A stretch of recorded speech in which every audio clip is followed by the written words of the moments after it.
રાખી। કાંકરેજ તાલુકાના મુખ્ય મથક સિહોરી ખાતે આવેલ ખરીદ વેચાણ સંઘ કાંકરેજની 2.5 વર્ષની ટર્મ પૂરી થતાં ચેરમેન અને વાઇસ ચેરમેનની ચૂંટણી યોજાઈ। પ્રાપ્ત વિગત અનુસાર કાંકરેજ તાલુકાના મુખ્ય મથક સિહોરી ખાતે આવેલ સહકારી મંડળીઓના 15 સભ્ય અને જિલ્લા રજિસ્ટ્રાર એમ કુલબડી 16ની કમિટી દ્વારા ધી કાંકરેજ તાલુકા ખરીદ વેચાણ સંઘની ચૂંટણી તારીખ 20/2/2024ના રોજ કાંકરેજ તાલુકા ખરીદ વેચાણ સંઘના હાલમાં ડીસા પ્રાંત અધિકારી એન.એચ. પંચાલના અધ્યક્ષ સ્થાને યોજાઈ। જેમાં સૌથી અગત્યની બાબત વિશે વાત કરીએ તો ભારતીય જનતા પાર્ટીના કાર્યકરો ખાસ કરી ઉપસ્થિત રહ્યા હતા। જેમાં જિલ્લા ભાજપના પૂર્વ મહામંત્રી ડાયાભાઈ પિલ્યાતર, જિલ્લા ઉપાધ્યક્ષ પ્રવીણસિંહ રાણા, કોષાધ્યક્ષ રમેશભાઈ દેસાઈ, અમરસિંહ સોલંકી, ઈશ્વરભાઈ ખટાણા સહિત સહકારી મંડળીઓના ચેરમેન અને વાઇસ ચેરમેન ખાસ કરી ઉપસ્થિત રહ્યા હતા।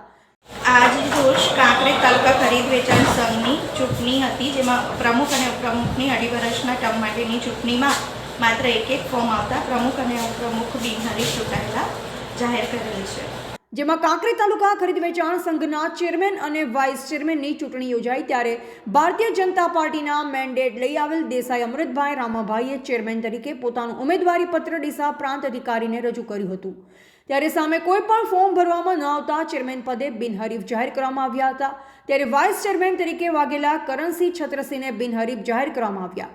ત્યારે સમગ્ર બોડી ભારતીય જનતા પાર્ટીની હોવાથી કાંકરેજ તાલુકા ખરીદ વેચાણ સંઘમાં ભગવો લેરાયો અને ચેરમેન અને વાઇસ ચેરમેનને ફુલહાર પહેરાવી સાલ ઉઢાડી સન્માન કરાયું હતું અને ભારત માતા કી જયના નારા લગાવ્યા અને સૌ ઉપસ્થિત સભ્યોએ મોં મીઠું કરાવી ખુશી વ્યક્ત કરી હતી।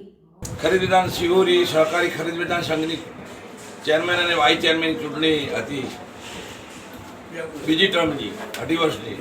તેમાં પાર્ટીને મેં વિનંતી કરી અને મારા કામની કદર કરી અને પાર્ટીએ, ભારતીય જનતા પાર્ટીએ અને મારા ડિરેક્ટરોએ, તમામ ડિરેક્ટરો ભારતીય જનતા પાર્ટીના છે અને તેમને મારા પર વિશ્વાસ મૂક્યો અને કે ફરીવાર અમૃતલાલને ચેરમેન તરીકે ચૂંટવા છે એવું નક્કી કર્યું।